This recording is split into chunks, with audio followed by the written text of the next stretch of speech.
दोस्तों स्वागत है आप सभी का राधा रानी के छोटे से यूट्यूब चैनल पर। आज हम सुनने जा रहे हैं विजया एकादशी की कथा। विजया एकादशी फाल्गुन महीने के कृष्ण पक्ष की एकादशी को कहा जाता है। एक बार युधिष्ठिर ने पूछा, हे वासुदेव, फाल्गुन के कृष्ण पक्ष में किस नाम की एकादशी होती है और उसका व्रत करने से क्या कृपा बरसती है और क्या उसकी विधि होती है, कृपया बताएं। भगवान श्री कृष्ण बोले, युधिष्ठिर, एक बार नारद जी ने ब्रह्मा जी से फाल्गुन के कृष्ण पक्ष की विजया एकादशी के व्रत से होने वाले पुण्य के बारे में पूछा था। तब ब्रह्मा जी ने इस व्रत के बारे में उन्हें जो कथा और विधि बताई वही आज मैं तुम्हें बताता हूँ।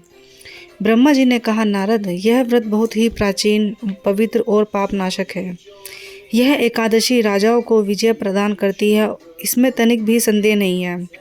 त्रेता युग में मर्यादा पुरुषोत्तम श्री रामचंद्र जी ने जब लंका पर चढ़ाई करने के लिए समुद्र के किनारे पहुँचे, तब उन्होंने समुद्र को पार करने के लिए कोई उपाय नहीं सूझ रहा था। उन्होंने लक्ष्मण जी से पूछा, सुमित्रा नंदन, किस उपाय से इस समुद्र को पार किया जाए? यह अत्यंत ही भयंकर जल जंतुओं से भरा हुआ नजर आता है। मुझे ऐसा कोई उपाय नहीं दिखाई देता जिससे कि हम इस समुद्र को पार कर सकें। लक्ष्मण जी बोले, हे प्रभु, आप ही आदि देव और पुराण पुरुष पुरुषोत्तम हैं। आपसे क्या छिपा है? यहाँ से आधे योजना की दूरी पर कुमारी द्वीप के बकदालभ्य नामक मुनि रहते हैं। आप उन प्राचीन मुनीश्वर के पास जाकर उनसे ही उपाय पूछिए। श्री रामचंद्र जी महामुनि बगदालभ्य के आश्रम पहुँचे और उन्होंने मुनि को प्रणाम किया। महर्षि ने प्रसन्न होकर श्री राम जी का आगमन का कारण पूछा। श्री राम जी बोले, हे ब्राह्मण, मैं लंका पर चढ़ाई करने के लिए उद्देश्य से अपनी सेना रहित आया हुआ हूँ। मुझे अब इस प्रकार समुद्र से पार किया जा सकता है, कृपया करके बताएं। कैसे मैं इस बड़े महाविशाल समुद्र को पार करूं? कृपया कोई रास्ता दिखाएं। बगदालभ्य मुनि ने कहा, हे राम जी, फाल्गुन के कृष्ण पक्ष में जो विजय नाम की एकादशी होती है, आप उसका व्रत कीजिए, आपको अवश्य ही विजय प्राप्त होगी। निश्चय ही आप अपनी वानर सेना के साथ समुद्र को पार कर पाएंगे। राजन, अब इस व्रत की फलदायी विधि सुनिए। दसवीं के दिन सोने, चांदी, तांबे अथवा मिट्टी के एक कलश में स्थापित उस कलश को जल भरकर रखें, उसमें पल्लव डाल दें। उसके ऊपर भगवान श्री नारायण के स्वरूपमान विग्रह की स्थापना करें। फिर एकादशी के दिन प्रातः काल में स्नान करें, कलश को पुण्य स्थापित करें, माला, चंदन, सुपारी, नारियल आदि के द्वारा विशेष रूप से उसका पूजन किया जाए। कलश के उपरांत सप्तधान्य और जो राखें, गंध, धूप, दीप इत्यादि भलीभांति से रखें।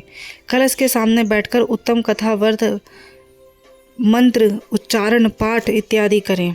रात भर जागरण करें, भगवान श्री विष्णु हरि का नाम जाप करें। अखंड व्रत की सिद्धि के लिए घी का दीपक जलाएं और वह दीपक द्वादशी के सूर्योदय होने तक जलता ही रहे।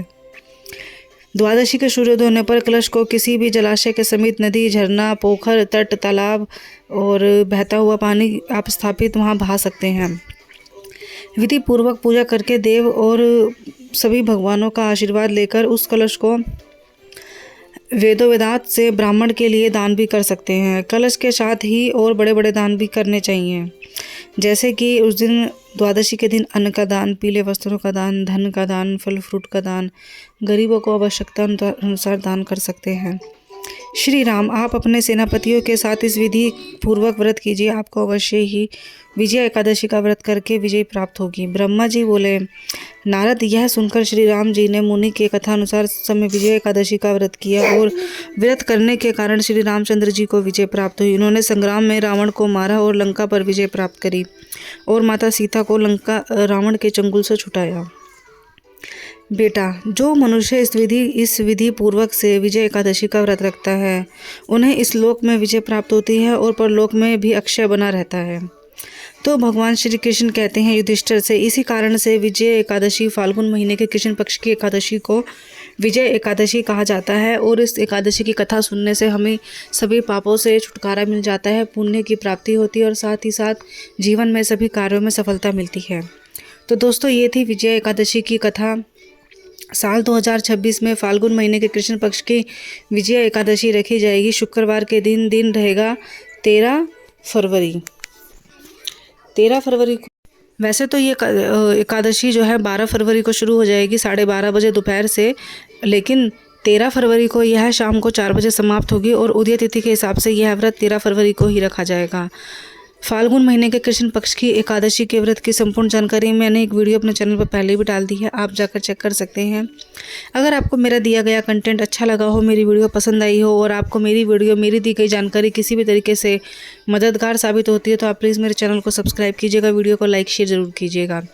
मिलते हैं अपनी अगली वीडियो में दोस्तों, तब तक के लिए राधे राधे।